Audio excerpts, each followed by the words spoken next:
যুবকরা হাত তুলো যারা বিবাহ করে নাই, আছে মেয়েকে বিয়ে করে নাই? হ্যাঁ হ্যাঁ, গরিবরা কারা হাত তুলো। গরিব যাদের বউ নাই এরা গরিব, কথা কয় না? দোয়া করি আল্লাহ এদেরকে বিয়ের ব্যবস্থা করে দেয়। হাত তুলো, দুই হাত তুলো যারা বিবাহিত না, দুই হাত তুলো। আওয়াজ কি বেশি হবে না কম হবে? সত্যি আছে কেমন এরকম? সবাই একসাথে বলছে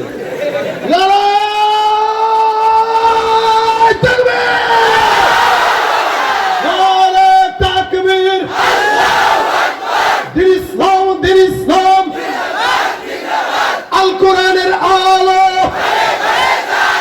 দিলে দিলে জালো, লিল্লাহে তাকবীর। শাহজালালের নির্ভীক সৈনিকেরা খতম করো নাস্তিকেদের চেলা চামুন্ডা গুলা। শাহজালালের নির্ভীক সৈনিকেরা খতম করো নাস্তিকেদের চেলা চামুন্ডা গুলা। ছুটে আয় শাহজালালের পারেন, ছুটে আয় শাহজালালের নির্ভীক সৈনিকেরা খতম করো নাস্তিকেদের চেলা চামুন্ডা গুলা। অলিদের এই ভূমিতে বিপ্লবেরই মশাল জ্বালা, অলিদের এই ভূমিতে বিপ্লবেরই মশাল জ্বালা। ছুটে আয় শাহজালালের নির্ভীক সৈনিকেরা খতম করো নাস্তিকেদের চেলা চামুন্ডা গুলা। শাহজালালের স্বপ্ন ছিল আল কোরআনের জ্বলবে আলো, শাহজালালের স্বপ্ন ছিল আল কোরআনের জ্বলবে আলো। পিরাউলিয়ার স্বপ্ন ছিল আল কোরআনের জ্বলবে আলো। সেই আলো ছড়িয়ে দিতে, সেই আলো ছড়িয়ে দিতে বিপ্লবেরই মশাল জ্বালা, সেই আলো ছড়িয়ে দিতে বিপ্লবেরই মশাল জ্বালা। ছুটে আয় শাহজালালের নির্ভীক সৈনিকেরা খতম করো নাস্তিকেদের চেলা চামুন্ডা গুলা। অলিদের এই ভূমিতে বিপ্লবেরই মশাল জ্বালা, অলিদের এই ভূমিতে বিপ্লবেরই মশাল জ্বালা। ছুটে আয় শাহজালালের নির্ভীক সৈনিকেরা খতম করো নাস্তিকেদের চেলা চামুন্ডা গুলা। ঠিক কিনা? এই যুবকরা যতক্ষণ আমি আছি কোরআনের এই মাহফিলে সিংহের মতো আওয়াজ দিয়ে থাকতে পারবে তো ইনশাআল্লাহ? আগে মাহফিল করতে গেলে ডানে তাকানো লাগতো, বামে তাকানো লাগতো, কথা বুঝে না? সভাপতি আসেনি, সেক্রেটারি আসেনি, কোনটা বললে আবার প্রশাসন চলে আসে, এই ভয় ছিল কিনা? 40 মিনিটের মাথায় বাংলার জনগণ এই ভয় দূর করে দিয়েছে। বেশি টাইম লাগে নাই, 40 মিনিট সময় বেঁধে দিয়ে এই স্বৈরাচারীকে বিদায় করেছে। আমি বলতে চাই 71 থেকে আজ পর্যন্ত এদেশ 71-এ স্বাধীন হয়েছিল ঠিক, প্রকৃতপক্ষে স্বাধীনতা অর্জন বাংলার মানুষ কখনোই করতে পারে নাই। যে সরকারই এসেছে ওলামায়ে কেরাম ইসলামের উপরে আক্রমণ করেছে, ঠিক কিনা বলেন? 2024 সালের ছাত্র জনতার আন্দোলনে নতুন যে বাংলাদেশ আমরা পেয়েছি, খবরদার এই যুবক ভাইরা, এই স্বাধীনতা নষ্ট করা যাবে না। নতুন করে কেউ যদি ক্ষমতা না পেয়ে এই ক্ষমতার অপব্যবহার করা শুরু করে, তাদেরকে উদার ভাঙা জবাব দেওয়া হবে, ঠিক কিনা? রাজি থাকবেন তো ইনশাআল্লাহ? আমরা দেখতে চাই না স্বৈরাচারীর কোন সরকার। এদেশ মুসলমানের স্পষ্ট প্রমাণ হয়ে গেছে, অতীতে যেই সমস্ত কাজ বাংলাদেশে হয় নাই আলহামদুলিল্লাহ এখন হচ্ছে। কোনদিন কেউ কল্পনাও করতে পারে নাই টিএসসি চত্বরে ইসলামী সঙ্গীত অনুষ্ঠান হবে। গত বছর রমজান মাসে টিএসসি তে ওপেন ইফতার করার অনুমতি দেয় নাই। আপনারা দেখেছেন, মনে নেই আপনাদের? টিএসসি তে ইফতার মাহফিল করতে দেয় নাই। বাংলাদেশ 92% মুসলমানের দেশে যারা নাকি ইসলাম পালন করতে দেয় নাই, যারা নাকি ইফতার মাহফিল হতে দেয় নাই, তাদেরকে আমরা দেখিয়ে দিয়েছি এদেশের জনগণ ঐক্যবদ্ধ হলে 16 বছর কেন 116 বছরের কোন স্বৈরাচারী সরকার টিকতে পারবে না। অনেক সহ্য করেছে এদেশের ওলামায়ে কেরাম। 71 থেকে আজ পর্যন্ত দেশের স্বাধীনতা, কথা বলার স্বাধীনতা ছিল না। আমি নিজে গত 2 বছর আগে এই আলমডাঙ্গায় এক মাহফিল করতে যায়, প্রশাসনের লোক যে আমাকে উঠতে দেয় নাই। কেন? ওনার লিস্টি আছে 35 জনের ভিতরে। আমাদের লিস্টি করে কে? নাস্তিকেরা। 92% মুসলমানের দেশে আলেমদের লিস্টি করে কারা? নাস্তিকেরা। 92% মুসলমানের দেশে ওলামায়ে কেরামদের লিস্টি করে নাস্তিকেরা মুসলমান দিন পাল্টে গিয়েছে। এখনো পর্যন্ত যদি ঐক্যবদ্ধ না হয় দিন সামনেও খারাপ হওয়ার সম্ভাবনা আছে। এখন আলহামদুলিল্লাহ উপস্থিত এই সমস্যা নাই। আমরা এই সমস্যার আসুক এটাও চাই না। আল্লাহ পাক বাংলাদেশকে ইসলামের দেশ হিসেবে কবুল করুক, জোরে বলেন আমিন। এই জন্য ভাইরা আমার, ওলামায়ে কেরাম যেদিকে আমরা থাকবো, আল্লাহওয়ালা বুজুর্গরা যেদিকে আমরা থাকবো, এই মুহূর্তে প্রচুর পরিমাণে সমস্ত ইসলামপন্থী দলদের ঐক্যবদ্ধ হওয়া সময়ের দাবি। আমরা কে কোন দল এটা বুঝি না, আমরা চাই সমস্ত ইসলামী দলগুলো ঐক্যবদ্ধ হয়ে বাংলাদেশকে ইসলামী দেশ হিসেবে পরিচালিত করে। নয়তো এই দেশে নাস্তিকরা আবার মাথা চারা দিয়ে ওঠার সম্ভাবনা আছে না নাই? এই জন্য কে হেফাজত, কে জমিয়ত, কে মজলিস, কে জামাত, এগুলো দেখার সময় এখন নয়। ঐক্যবদ্ধ হয়ে বাংলাদেশকে ইসলামের রাষ্ট্র করা দরকার। এই জন্য আল্লাহ পাক রব্বুল আলামিন আমাদেরকে এই সময়টা নিয়ামত দিয়েছেন।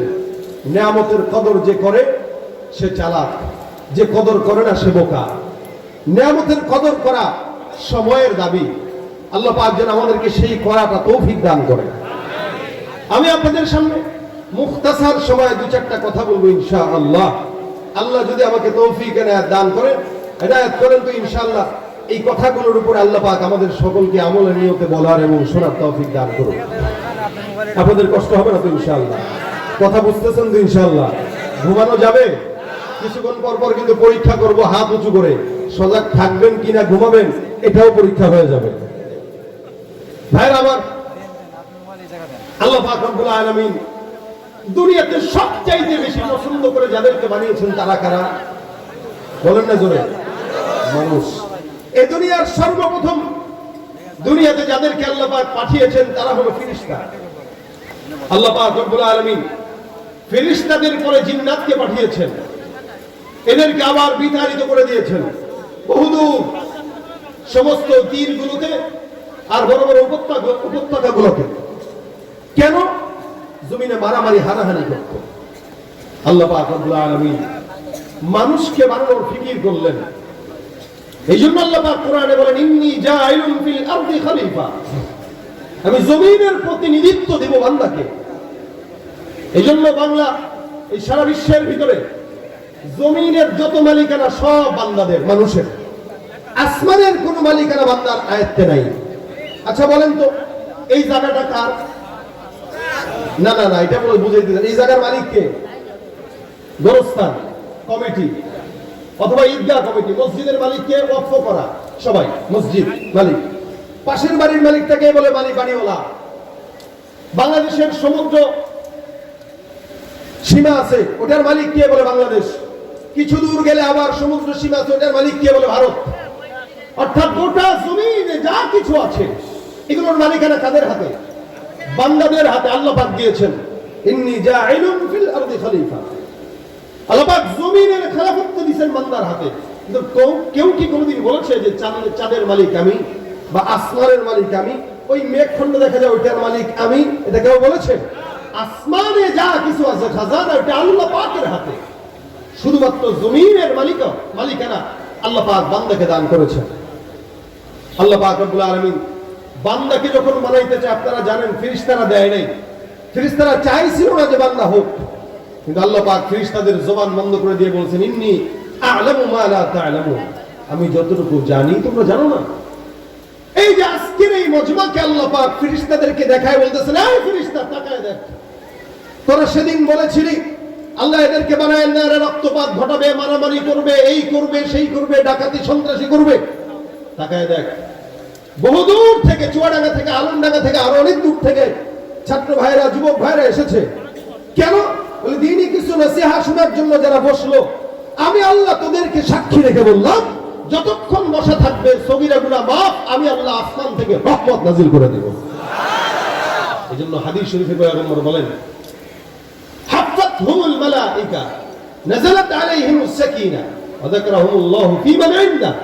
যতক্ষণ এখানে বসা থাকবেন চতুর্দিক থেকে ফেরেশতারা একজন একজন একজন করে আসমান পর্যন্ত এই মজমাটাকে ঘেরাও করে রেখে দিয়েছে। আস্তে বললেন সুবহানাল্লাহ। এই যে জোরে বললেন কেন বলাইলাম জানেন? একবার সুবহানাল্লাহ সুবহানাল্লাহ বলছেন তো জান্নাতে একটা গাছ লেগে গেছে। দুনিয়াতে যত সুবহানাল্লাহ বলবেন ততই ফায়দা। হ্যাঁ, শেখুল হাদিস জাকারিয়া রাহমাতুল্লাহ আলাইহি একটা ঘটনা উল্লেখ করেছেন এক কিতাবের ভিতরে। উনার নকল করা ঘটনা আমি শুনাইতেছি। সত্য মিথ্যা এটা আল্লাহ পাক জানেন। আমাদের আকাবির বুজুর্গানে দ্বীনেরা অনেক ঘটনা বর্ণনা করেছেন। আপনারা এটাও জেনে রাখবেন, কারামাতুল আউলিয়া হাক্কুন। ওলি বুজুর্গ যারা, এদের কারামত সত্য না মিথ্যা বলেন তো? কেন সত্য? বলে বুজুর্গানে দ্বীনদের মতো দিল আমরা তৈরি করতে পারি নাই, যার কারণে আমাদের বিশ্বাস হয় না। নবীদেরকে আল্লাহ পাক মুজিজা দান করেছেন, পীর মাশায়েখ বুজুর্গানে দ্বীনদেরকে আল্লাহ পাক কারামত দিয়েছেন। এটা যে বিশ্বাস করে না তার ঈমান দুর্বলতা থাকবে। কিন্তু আউলিয়াদের কারামতি কোনোদিন মিথ্যা হবে না। সেইগুলো দিয়ে দেখেন আমাদের একটা ঘটনা বর্ণনা করে, যে সুবহানাল্লাহ ইঙ্গিত দিয়ে বলতেছি আর কি, আপনাদেরকে জোরে বলানো লাগলো কেন? রাসূল সাল্লাল্লাহু আলাইহি ওয়াসাল্লাম হাদিসে বলেন, ইন্না ফিল জান্নাতি লাশাজারা। কোন ইমানদার বান্দা যখন একবার সুবহানাল্লাহর আওয়াজ দেয়, আল্লাহ পাক রব্বুল আলামিন হাবিব কিবরিয়া মুহাম্মদুর রাসূলুল্লাহ সাল্লাল্লাহু আলাইহি ওয়াসাল্লাম বলেন, একবার সুবহানাল্লাহর আওয়াজের বিনিময়ে আমার আল্লাহ পাক বান্দার জন্য জান্নাতের মধ্যে একটা গাছ লাগায় দেয়। হাদিস শরীফে পয়গম্বর আরো বলেন, গাছটার চওড়া কত জানো? এত বিশাল বড় গাছ। জমিনের ভিতরে আমরা গাছ দেখি ছোট ছোট চিকন চিকন গাছ। আল্লাহর হাবিব বলেন, দুনিয়ার গাছ জান্নাতের গাছ আসমান আর জমিন ফারাক। জমিনের মধ্যে কোন গাছ যখন হয়, ওই গাছের গোড়াটা থাকে চিকন, আগাটা থাকে উঁচু আর মোটা। এ মুসলমান নবীর উম্মত, কোন ইমানদার বান্দার জান্নাতে যদি গাছ লেগে যায় সুবহানাল্লাহর আওয়াজের বিনিময়ে, নবী বলেন ওই বান্দার জান্নাতের গাছের যেই গোড়াটা আছে, গোড়াটা এত বড় মোটা, বান্দা যদি দ্রুতগামী ঘোড়া দিয়ে 100 বছর দৌড়ায়, ওই গাছের গোড়াটাও পর্যন্ত শেষ হবে না। এখন বললেন একবার, আরেকবার জান্নাতে একটা গাছ লেগে গেছে। এখন যারা যারা বলছেন তাদের জান্নাতে আরেকটা গাছ লেগে গেছে, এখন যারা বলছেন তাদের আরেকটা লাগছে। সুবহানাল্লাহ। আচ্ছা বলেন তো, এই যে সওয়াবগুলো লেখা হয়, এই সওয়াবগুলো কতদিন পর্যন্ত লেখা থাকবে? হ্যাঁ বলেন না, বুঝি নাই। আপনার মৌত পর্যন্ত। কি পর্যন্ত? অর্থাৎ আপনি মৌত পর্যন্ত আপনার এটা বলার সময়সীমা। মৃত্যুর আগ পর্যন্ত যত বলবেন ততই লেখা হবে। মরে গেছেন কবরে যায় বললে কোনো ফায়দা? কোনো ফায়দা নেই। কবরে যায় নামাজ যদি পড়তে পড়তে কপাল ঘষা দিয়া কালো বানায় ফেলান, এক বিন্দু সওয়াব নাই। কারণ এখানের জিনিস এখানে কামাই করার জিনিস, ওখানে যায় কামাই নাই, ওখানে বইলাও লাভ। এজন্য যত মরণ পর্যন্ত যতবার বলবেন তত সওয়াব, যত বলবেন তত সওয়াব। এক আল্লাহর ওলির ঘটনা বর্ণনা আছে, উনি মৃত্যু সন্নিকটে একদম মরে যাবে, উনি সুবহানাল্লাহ সুবহানাল্লাহ সুবহানাল্লাহ সুবহানাল্লাহ সুবহানাল্লাহ সুবহানাল্লাহ পাশ থেকে মরিদাকে ডাক দেখে, হুজুর কি শুরু করছেন? ইন্তেকালের আগ মুহূর্তে আপনি এরকম ভাবে পড়া শুরু করছেন, আমাদেরকে কিছু নসিহত করেন। আর আমরা নিজের চিন্তা আগে করি, চুপচাপ সুবহানাল্লাহ সুবহানাল্লাহ সুবহানাল্লাহ সুবহানাল্লাহ। মরিদাক দেখে, হুজুরকে বলেন না কেন করতেছেন?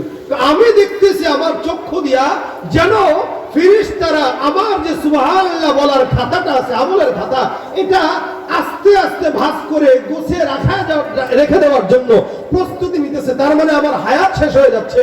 যতক্ষণ প্রস্তুতি নিতে নিতে যতক্ষণ যতবার বলতে পারবো ততবারই সওয়াব। খাতা বন্ধ হয়ে যাবে, 1000 বার সুবহানাল্লাহ বললেও কোনো ফায়দা নেই। এজন্য আমি খাতা বন্ধ হওয়ার আগ পর্যন্ত সুবহানাল্লাহ সুবহানাল্লাহ বলতেছি। এটা হলো মৃত্যু পর্যন্ত। তো জাকারিয়া রাহমাতুল্লাহ আলাইহি লেখেন, একজন আল্লাহওয়ালা যাচ্ছে রাস্তা দিয়া, বুজুর্গ মানুষ রাস্তা দিয়ে হেঁটে যায়। প্রতিমধ্যে কবরস্থান একটা আছে, কবরের সামনে দিয়া আল্লাহওয়ালাটা যায়। হঠাৎ করে বান্দার কানের মধ্যে আওয়াজ, কোন বান্দাটা কবর থেকে যেন সুবহানাল্লাহ সুবহানাল্লাহ সুবহানাল্লাহর জিকির, অথবা ওই বান্দাটা শুনতেছে কোন বান্দাটা যেন কবর থেকে কোরআন তেলাওয়াতের আওয়াজ, আল্লাহর জিকির, কোরআন তেলাওয়াত অথবা আল্লাহর জিকিরের আওয়াজ কবর থেকে আসলো। আল্লাহওয়ালা বুজুর্গটা কবরের পাশ দিয়ে হেঁটে যায়। হঠাৎ করে সুন্দর করে কবরের কিনারায় বসে পড়লেন। তাকায় তাকায় শুনেন, চিন্তা করেন কি ব্যাপার, কবরের মধ্যে আবার কেউ আছে নাকি, কোন ফুটা টুটা আছে কিনা যেখান দিয়ে কোনো মানুষ ভিতরে ঢুকে সুবহানাল্লাহ পড়তেছে? বলে না, কবরের ভিতরে এমন কোন ফুটা নাই, এমন কোন গর্তও নাই এই কবরের মধ্য থেকে কেমন যেন কোরআন তেলাওয়াতের আওয়াজ। আপনারা শুনলে অবাক হবেন, অবাক হওয়ার কিছু নেই, কারণ এগুলো বাস্তবতা। আমাদের বাংলাদেশে অতীতে এমন অনেক বুজুর্গের দিন অতিবাহিত হয়েছে যাদের ইন্তেকালের পরে কবরের থেকে ঘ্রাণ আসছে মিসকম্বলের। শুধু তাই নয়, আমি নিজেই এরকম অসংখ্য সাক্ষী যারা ঘ্রাণ শুকেছে, অথবা আমিও শুনতে পেয়েছি। আপনি নিজেও যদি যান, অসংখ্য বুজুর্গানে দিন যাদের কবরের কিনারায় গেলে জান্নাতি শুষ্ক মিসকম্বলের ঘ্রাণ ছড়ায়। আচ্ছা, একজন শিল্পীর নাম শুনছেন কি? পাকিস্তানের জুনায়েদ জামশেদ। হ্যাঁ, জুনায়েদ জামশেদ রহমতুল্লাহ ইন্তেকালের পর তার কবর থেকেও নাকি এরকম ঘ্রাণ ছড়াইছে। অসংখ্য বুজুর্গানে দিন ছিল যাদের কবর থেকে ঘ্রাণ ছড়ায়। এগুলা আল্লাহওয়ালাদের কারামত। বুজুর্গানে দিনটা কবরের কিনারে শোয়া। হঠাৎ করে চিন্তা করে একটু প্রশ্ন করবো কিনা, দেখি ভিতর থেকে কি হয়। আল্লাহ ডাক দিয়ে বলো, ভাই কবরের ভিতরে কি জানি না, কিন্তু কবরের ভিতর থেকে কোরআন তেলাওয়াতের আওয়াজ, এমন কোরআন তেলাওয়াতের আওয়াজ আমার দিলটাকে কেমন যেন করে ফেলতেছে। মেহেরবানি করে বলো তো, তুমি কবরের ভিতরে কোরআন তেলাওয়াত করতেছো এরকম ভাবে যদি, তাহলে আমি অনেকক্ষণ যাবত শুনতেছি, কয় খতম কোরআন তেলাওয়াত তুমি পড়লে একটা মানে বলবা নাকি? তুমি এমন কোন আল্লাহওয়ালা বুজুর্গ যে আল্লাহ কবরে যাওয়ার পরও তোমাকে কোরআন তেলাওয়াতের সুযোগ করে দিয়েছে? অনেক আল্লাহওয়ালারা ইন্তেকালের পরে কবরের মধ্যে আল্লাহ পাক বান্দাদেরকে ইন্তেকালের পরে যারা আল্লাহওয়ালা বুজুর্গ তাদের সঙ্গে জান্নাতের সম্পর্ক লাগায় দেয়। বুজুর্গানে দিনটা জিজ্ঞাসা করতে দেরি, কবরের ভিতর থেকে আওয়াজ। হয়তো সে কাশফের মাধ্যমে কবরের ওই বাসিন্দার সঙ্গে কথা বলতেছে। লোকটা ভিতর থেকে ডাক দিয়া বলতেছেন, এ ভাই, আমি কবরের মধ্যে ইন্তেকালের পর থেকে এখন পর্যন্ত 11,000 কোরআন খতম দিয়েছি। আপনারা জোরে জোরে বলেন সুবহানাল্লাহ। আমি যে বললাম 11,000 বার কোরআন খতম দিয়েছি, আপনারা সুবহানাল্লাহ বললেন। আমার কি বলা লাগছে বলতে? নিজের থেকেই বললেন সুবহানাল্লাহ। কেন? এটা আশ্চর্যান্বিত একটা কথা। একটা মানুষ কবরের মধ্যে যাওয়ার পরেও 11,000 বার কোরআন খতম দিয়েছে। আপনারা যেরকম সুবহানাল্লাহ বলেন, ওই বান্দাটাও উপর থেকে বলে সুবহানাল্লাহ। ভিতর থেকে বান্দারা ডাক দিয়ে বলো, ভাই তুমি কে জানি না, তবে তোমার কাছে আমার একটা আবদার। আবদারটা হলো, তুমি যে সুবহানাল্লাহর আওয়াজটা দিলা, আমার 11,000 কোরআন খতমের সওয়াব তোমাকে দিয়ে দিলাম। বিনিময়ে তুমি তোমার একবার সুবহানাল্লাহর সওয়াবটা আমাকে দাও। এই বেচারা কয় কে? আমি বললাম একবার সুবহানাল্লাহ, এই ব্যক্তি বলল 1000 বার কোরআনের খতম।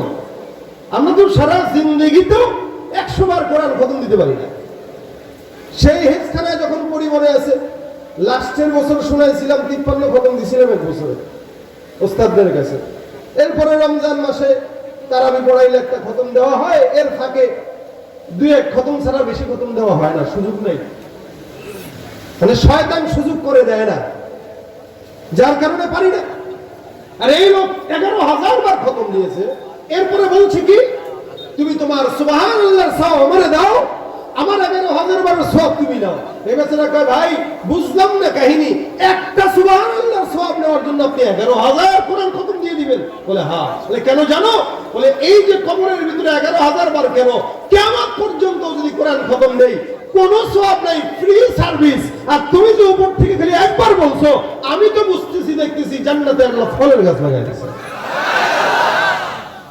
চায়ের দোকানে বসে বসে সরকার চালান, দেশ রাষ্ট্র চালান যারা, মানুষের গীবত যারা কর, ওই হুজুর ওই খারাপ, ওই হুজুর তো এই, ওই ইমাম তো এই, আল্লাহর কাছে জবাব দেওয়ার জন্য রেডি থাকেন। এই জন্য ওমর বলেন, হাসিবু ক্বাবলা আন তুহাসাবু। অন্যের হিসাব নেওয়ার আগে তুমি তোমার হিসাব মিলাও, কারণ তোমার খবরের হিসাব তোমাকে দিতে হবে, আরেকজন দিবে না। এই কারণে এই চায়ের দোকানে বসে, আমাদের দেশের চায়ের দোকানগুলো 32 ইঞ্চি টিভি একটা উঠানোর টাকা শয়তান তারে ঠিকই দেয়, কিন্তু রুটি গলা উঠানোর টাকা পায় না। আর ওখানে বসে বসে যত গীবত, হুজুরের গীবত, মুয়াজ্জিনের গীবত, বক্তার গীবত, আলেমের গীবত, অমুক চেয়ারম্যানের গীবত, নিজে মানুষের দোষ খুঁজে বেড়ায়, নিজের তলায় দোষের অভাব। ওইটা না করে বসে বসে বলেন সুবহানাল্লাহ সুবহানাল্লাহ সুবহানাল্লাহ। সওয়াব আছে না নাই? এজন্য যতক্ষণ থাকবেন সুবহানাল্লাহর জিকির করবেন, আলহামদুলিল্লাহর জিকির করবেন, আল্লাহর ওলি হয়ে যাবেন ইনশাআল্লাহ। এইজন্য আল্লাহ পাক ডাক দিয়ে বলেন, আলা ইন্না আউলিয়া আল্লাহ, আলা ইন্না আউলিয়া আল্লাহ, জেনে রাখবা যারা আল্লাহর ওলি, আল্লাহর ওলি, আল্লাহর ওলি কারা? জিন্নাত ফেরেশতা নাকি ইনসান? জিন্নাত ফেরেশতা নাকি ইনসান? এই ইনসানকে আল্লাহ পাক রব্বুল আলামিন বানাইছেন মহব্বত করে। আপনাকে আমাকে আল্লাহ পাক মহব্বত করে বানাইছেন। যদিও আমার দেশে মানুষের কোনো দাম নাই, কুকুরের দাম আছে। মানুষের দাম নাই, কুকুরের দাম আছে, বিড়ালের দাম আছে। গাড়ির মধ্যে বিড়ালের জন্য আলাদা সিট রাখা হয়। আর মানুষের সন্তান আরেক মানুষকে 1 টাকার জন্য হত্যা করা হয়, গায়ে মায়াও লাগে না। ভাইরা আমার, মানুষ সব মানুষ হয়ে গেছে, যার কারণে মানুষের প্রতি মানুষের দরদ দেয়। কিন্তু আল্লাহ পাক রব্বুল আলামিন বলেন, কত মহব্বত করে বানাইলাম। এমন মহব্বত আমি আল্লাহ অন্য কোন জাতিকে করি নাই। আল্লাহ পাক রব্বুল আলামিন বলেন, লাকাদ খালাকনাল ইনসানা ফি আহসানি তাকওয়িম। সবচাইতে সুন্দর আকৃতি দিয়ে আমি আল্লাহ রব্বুল আলামিন ইনসানকে বানায় দিলাম। মুসলমান খুব বুঝবেন, আল্লাহ পাক রব্বুল আলামিন কত দামি বানাইছেন, কত সম্মান দিয়া, কত আদর করে বানাইছেন। এই আসমান জমিন গ্রহ নক্ষত্র যা কিছু দেখা যায় সবকিছু আল্লাহ পাক 6 দিনে বানাইছেন। আল্লাহ বলেন, ফি সিত্তাতি আইয়াম সুম্মা ইস্তাওয়া আলাল আরশ। আমার আল্লাহ পাক 6 দিনে বানাইছেন। আসমান মুফাসসিরিন একরাম বলেন, প্রথম 3 দিনে জমিন বানাইছেন, পরের 3 দিনে আল্লাহ পাক রব্বুল আলামিন আসমানকে আল্লাহ পাক নজর দিয়েছেন। এই সব কিছু আল্লাহ পাক রব্বুল আলামিন 6 দিনে বানাইছেন। চাইলে তো 6 সেকেন্ড লাগতো না, ঠিক কিনা? কিন্তু আল্লাহ পাক সময় দিলেন কেন? বান্দা যেন বুঝে ধীরে ধীরে কাজের মধ্যে বরকত হয়। আমার আল্লাহ পাক 6 দিনে বানাইলেন। ইন্নামা আমরুহু ইদা আরাদা শাইআ আইয়াকুলা লাহু কুন ফায়াকুন। সমস্ত আসমান জমিনের মধ্যে যা কিছু আছে আমার আল্লাহ পাক রব্বুল আলামিন হও বলতে